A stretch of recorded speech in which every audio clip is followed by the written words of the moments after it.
Welcome to the 3x5 news, views, and reviews scribbled on index cards. We get in and we get out fast, so keep up. Incidentally, if Trump wins, I may change the name of the channel to the 2x4, with which to bludgeon the Trump administration. This Halloween, Trump's living dead are roaming the land. Trump invokes a fear in his followers, which in turn evokes fear in the rest of us. The anticipation with which many of us are approaching Election Day is fraught with dread. I think David Bowie was referring to Republicans when he sang about scary monsters, super creeps. I don't know if you heard about the recent documentary Stopping the Steal, available on HBO Max.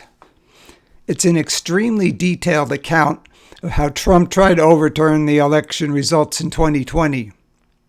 The shock of hearing Trump leaning on Georgia's Secretary of State, Brad Raffensperger, to find him 11,780 votes. Is that all? Never wears off. The whole time I was watching, I was newly incredulous that a Democratic administration failed to make him accountable in 4 years.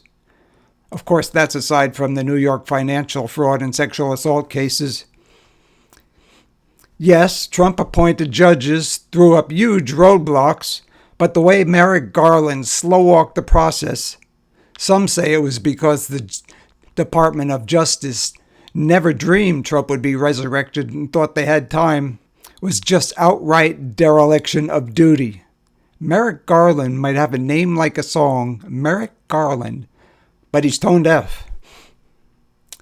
Harkening back to 2020, voters found enough to dislike about Trump to defeat him soundly in the popular vote. Yet today, when we know so much more about him, with his vile speech and poor excuses for policies more destructive than ever, he is more popular than ever. That makes no sense. Do Americans have a death wish? That's my morbid Halloween thought.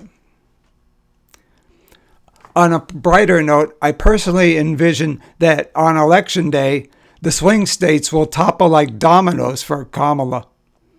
But let's say Trump wins. Is there any silver lining whatsoever? I came up with my...